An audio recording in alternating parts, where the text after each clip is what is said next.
YouTube.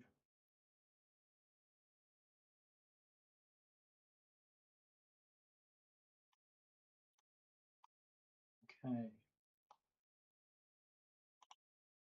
I'm going to share that link. We're going to pop it in the chat for everybody. Here's the live chat. Hey everyone. The link is live and it will be a short video call tonight. Video short live tonight. Sorry, my son's got an early session in his training, which I have to drop him off to site. So this is why I am just testing this new way of going live. And here is the link for you guys. Okay, we're just going to comment that there. I'm going to try opening it up in a private window. I'll put it over this side so I can see. See if this works. Okay. We are live. Hello everyone. Tonight I'm coming to you live. My name is Ricardo and I am here to check if everything is working and testing as I'm going to be doing these live. We are live. Hello everyone.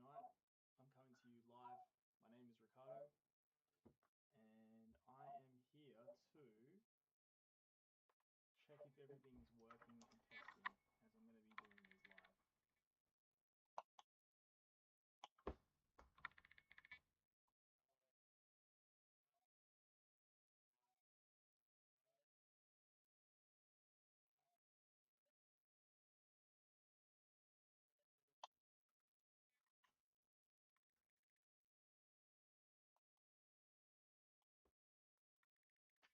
It's a bit of a delay. So sorry for that.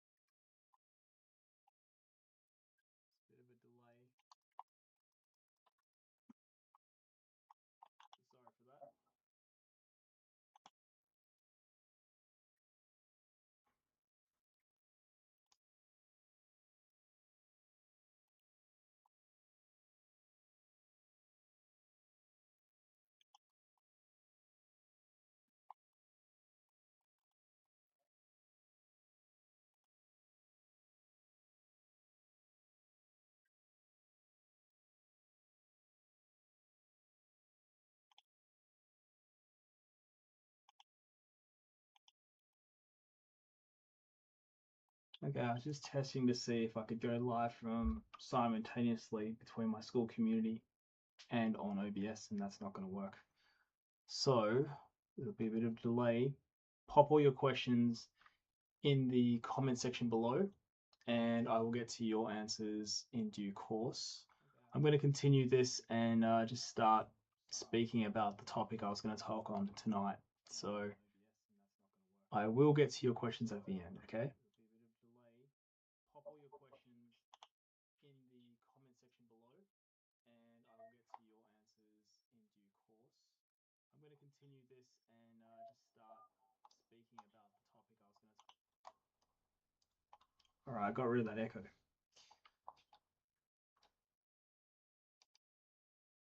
So, warm welcome to everyone that is here tonight. Pop a little, I can see the chat in my OBS stream. I'm just testing this. It's brand new to me all. As I've gone from, traditional business owner with brick and mortar store to now doing this online, helping people with their questions as I get them every week here on YouTube, in my own private community, and just generally, as I am a consultant for outdoor kitchens in Australia. So I've had the channel now for near on 8 years, and it's always been focused primarily to drum up sales when the phone got quiet, especially in winter time, which is what we are here in Australia at the moment. Um, so yeah, this is why I created this channel in the first place. But now I've pivoted towards a bit more of a personal brand, just sort of helping people, documenting as I go, um, and just see how we go with this. Okay, so that's where I'm at the moment. But tonight, I'm just going to jump to why I'm here. Created this little, like I did a poll in my community, right? It's my channel, and you can see here, I did a post. What's the biggest mistake people make when building an outdoor kitchen? I gave some options, and people said, forgetting plumbing and drainage, not planning ventilation, roof protection. No roof protection. Um, and then not having the barbecue in the room. Example is installers can't actually start jobs unless they actually have the physical product. Planning with um, planning these jobs, right? So, excuse the audio. So essentially, what we're looking at here is someone's posted that no roof protection. I wasn't on holiday at the time, so I said, look, when I get back to it, I'll make you a video, and this is that video for you. I appreciate you dropping your comment there, and I hope this is helpful for you. So here we go, just a bit of a thing here. An outdoor kitchen mistake number one, voted by people, the backyard community, which is pretty much my YouTube channel. No roof protection. So I know it's a bit janky, but you get the message, right? My name is Ricardo, and why should you listen to me? Well, been doing it for 20 years, for one. Number two, I've come across people that have not got a roof, and then they ask for an outdoor kitchen, and then it just flows into these questions that I'm going to follow in this presentation.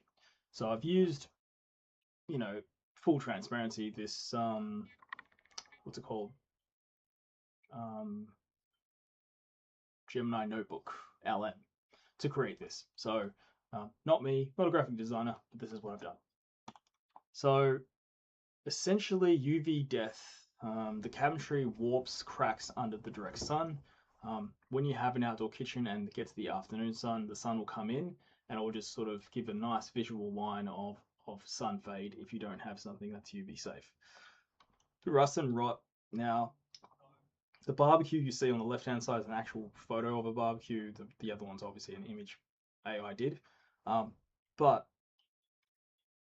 that does happen to stainless steel that isn't marine grade and has a nickel content in it and is magnetic.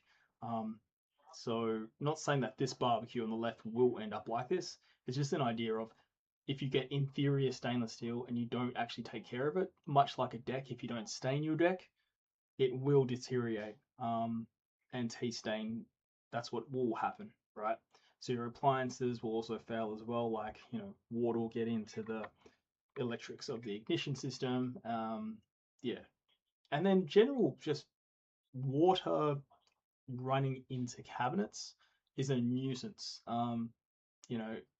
The cabinets we supplied and I recommend, or supplied as an installer, were always waterproof,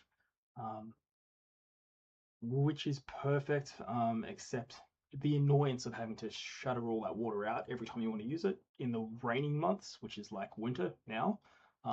It's just not worth it. So that's why I'm saying put a cover over. So number two, the summertime money pit, right? So it's a high-end barbecue. I'm just gonna pop my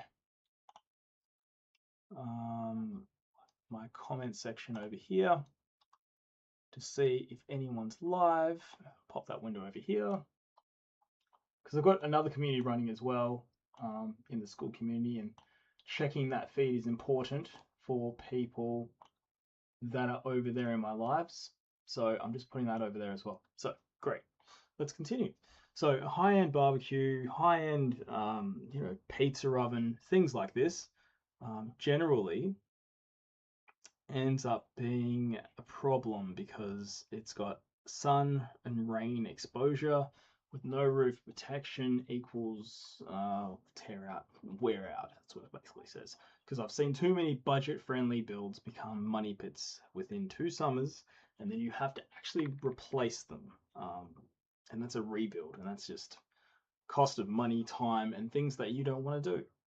Especially if you have to just replace one cabinet. Yeah, it's an annoyance that you don't want to have to deal with. So I try to avoid that for people. Okay. The obvious fix is just build a roof over it, right? Add a patio roof, build a custom pergola, secure year-round weatherproofing. Problem solved, right? And that's an actual outdoor kitchen I've installed. So, okay, that should solve the problem, right? Well, no. The compliance trap is the next natural step that this happens with, okay? So what happens is your place now becomes legally considered to be semi-enclosed, which means immediately triggers sort of the AS/NZS 5601 gas compliance laws. So now your outdoor barbecue is now regulated like an indoor gas appliance. Not all outdoor kitchen areas that are under a roof fall under this, but it's something you should just go through, check the documentation, and tick with your plumber, your licensed gas fitter plumber, that it's not an outdoor area. And then you can continue on without caution. But once you've done that, no worries. But if it does fall under the regulation for compliancy laws for an indoor area, now you've got other things to contend with. So it's an insurance killer. So this is strong language, I know, but basically it voids insurance. That's the first question they're going to ask if there's any sort of fire in these sort of quasi-enclosed alfresco spaces. Certainly the ones that are enclosed with bifold doors for indoor-outdoor living. The law is that all gas connections must be done by licensed gas fitters. They require a gas compliance certificate. And then the risk enclosed spaces trap combustible gases and toxic exhaust fumes, and will generally stain everything, right? You want to keep all your things looking nice. You've spent a lot of money and time and investment in this place, and you don't want to end up having all this grease just covering your beautiful ceiling. So the penalties for non-compliant install means anything goes wrong, your home insurance is 100% voided. If you've installed a non-approved for indoor use barbecue, and I'll go through other things as well. A non-compliant installation, basically. So that's that one there. I'm just going to make this bigger as well. It kind of looks janky. Where are we? Here and here. Well, looks a bit better, I guess. Right. So we've covered that one. We've covered that one. We've covered that one. Now, the future-proofing formula. So your range hood activates. Airflow is detected. The Timich solenoid unlocks and allows the gas to flow into the barbecue so it ignites. That essentially is the Timich controlling device that comes with the Alfresco exhaust hoods. So if you purchase an Alfresco barbecue, which is approved for indoor use, you buy a range hood that has the Timich controller, air switching, that detects that airflow switch. Your range hood obviously covers your footprint of your barbecue too, but that's literally the compliant way of installing these range hoods. So that gives you clarity around there. So where does the build sit?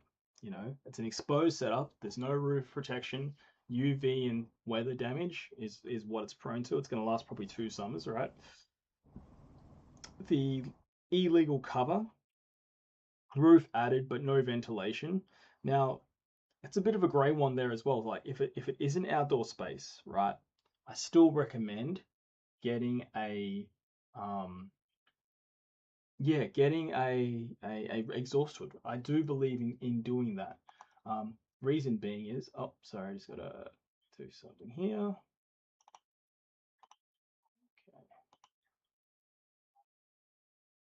1 second.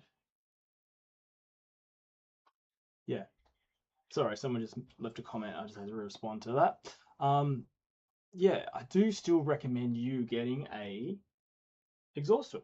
It's just something you should do, I think, because it's going to cover your footprint of your appliance. It's also going to help you basically keep all the grease off the roof structures. It's going to keep the smoke out of your friends when they're eating the beautiful lunch you prepared, or your dinner from your barbecue. It's going to help you with all those things, right? So yeah, that's something I definitely think you should be considering. Now, if it does become a place that's is illegally sort of needing one, and you haven't done those things like exhaust hood properly installed, compliantly installed, the barbecue as well being indoor proof one, then your insurances will be voided. And then if a plumber is doing work around the home, they could potentially tag that out themselves. That's happened to past clients, and I don't want that to happen to you. So you've been warned, So this is why I'm making this content, because it's not common knowledge. So I'm trying to help where I can. The next thing is, the covered and compliant, the roofed and weathered proofed, the rain should, air timid switch, and the barbecue as well, which isn't mentioned there, but that has to be compliant as well. Okay.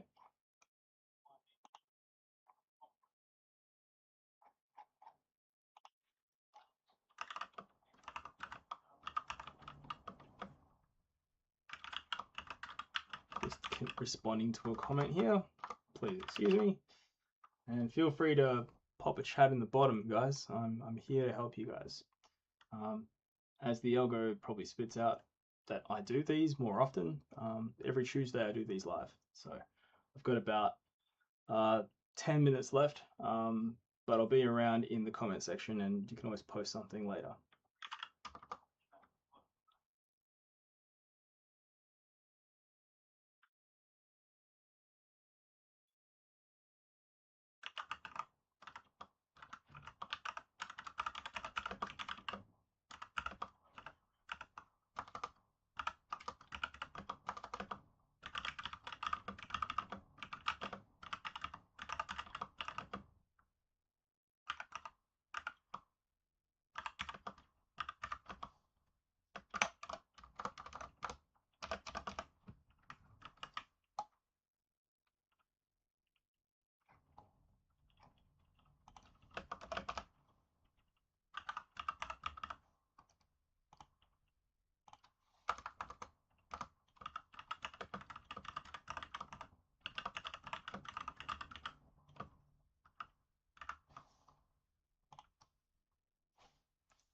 Okay, I'm back. So sorry for that. How rude. Now, next slide. Planet writes, save thousands. Don't let an unknown variable cost you your dream backyard, friends. So you can join 1,000 homeowners in my better 1,000 plus homeowners in my Better Backyards community. Well, it's a stretch. That's my goal. I'd love to have 1,000 people in my community. That would be outstanding,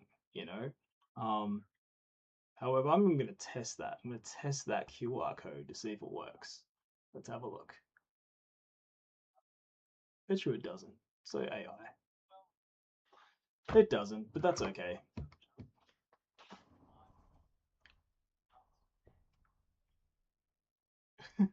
That's so funny.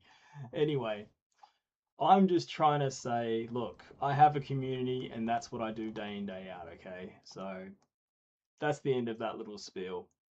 These will get better in time, but like many smart people said to me, as I've come across them along the platforms that I'm on that teach people and coach people, um, you know, done is better than perfect, right? So that's all this was, an exercise to get my first rough sort of one onto the board, and I think I've done that. Um, and then I'm going to show you now what I'm also planning on doing, right? Um, so I've made like another little image here for people to see, um, and essentially with this one is it's three essentials when planning your alfresco, um, your kitchen's alfresco space, right? And it's covered basically what I've said there. Compliance, professionals, and standards. Hire a licensed gas fitter.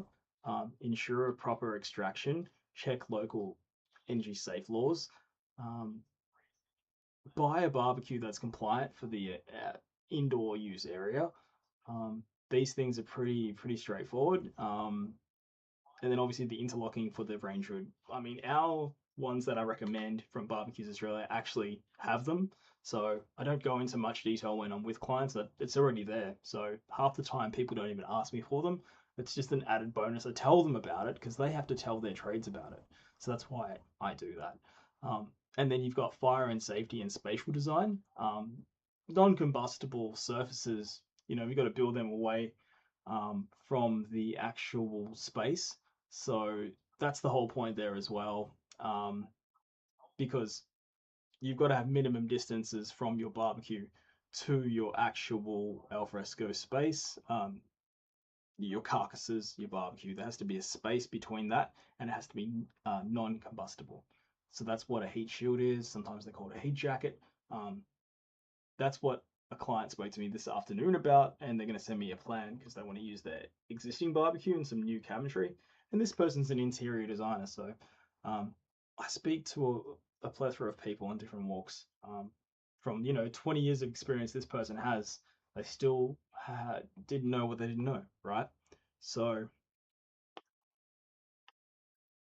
just going in on my little pen here, so see if this works as well. May as well test this sort of out as well. See if this works. Where is it? Okay. Yeah, it does work. Great. So essentially, you've gone through that. You've gone through that. Install the heat shield. We've gone through that as well. Um, Allow for clearances. So this part right here, that part right there. So we're talking about 1350 between those marks right there. So I'm just going to write that down. So it's actually 1350 millimeters between the bottom of the top of the barbecue and the bottom of the range hood. That's the height you need. That's one thing that's not on there. It needs that solenoid device as well. So yeah, and also this little nugget of information right here can save people a lot of stress, right? This part here was leave a 120 mil behind the roasting hood, so that way it swings, and that's just with this particular barbecue, the Alfresco one. But just when you're doing an install of an outdoor kitchen, make sure your roasting hood can fold back so it doesn't hit the splashback at the back. So that's a little tip for you. But yeah, doing stuff like this, really, I'm passionate about it. So this is going to help hopefully one person. Well, it's going to help the person that I actually made it for. So that's basically it. Now this is actually a project. Hang on, let's go over this side. This one here is actually a project customer client I worked with did. So they had the issue of they couldn't go directly up. Up in this space here, they had a second story, so they couldn't actually go straight up. So with this particular client, they had to go, hang on, they had to go up this way, okay, and then out this way. So it was like a top exit, but then a rear exit. So through doing content like that, They then call me later today and ask me questions. And excuse my weirdness there. Let's have a look. Yeah. So essentially, I sent them a message. What did I send them? Here it is here. So basically, I sent them this here. So this just shows from the back section, Teresa, this is for you. So essentially, the top of that range hood. So I've got another little drawing here.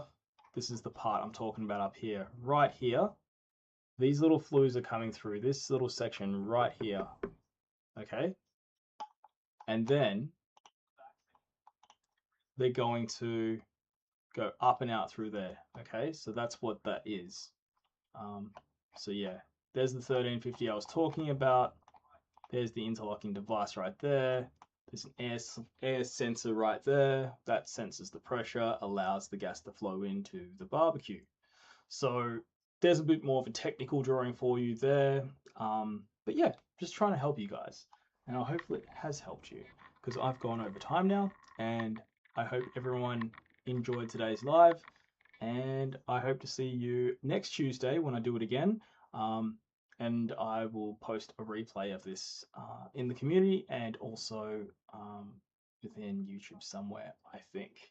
I'll talk to my community, my YouTube community, see if that's what they recommend doing. Otherwise, if you want to see these lives again as a replay, you kind of have to just join up a free community. It just costs you an email address, and then I'll let you in. That's it. I'm not going to ask for anything else. All I do is send a notification out if I'm going live.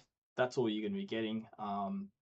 But that's it. I'll be there to help you if you need the help, when you need the help, because you'll come across something along the project that you haven't thought of, and it's just the nature of it because you don't know what you don't know. So, my name is Ricardo Solomons. I do these live. I am here to help outdoor fresco kitchens that are specifically enclosed in the indoor areas nationwide. I offer this as a consultancy to design for people. However, I've come from the tools background and doing this my own business to now just showing people online how to do it. And as I pivot from this, I will share with you where I'm going with this direction, both on here and also inside my community more so, obviously. Yeah, and I'll welcome you to join because they're a lovely bunch of people and they're all doing the same goal of completing these projects, and you can all learn something from each other, or from me with my 20 years of experience. So I'll leave it there. Hi, friends. Bye bye. And thank you so much for stopping by. See ya.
All right. Well, it's been a great night, and I've stop hitting record now, so I'll hit the editing floor and make sure this ends up somewhere where you guys can see it again.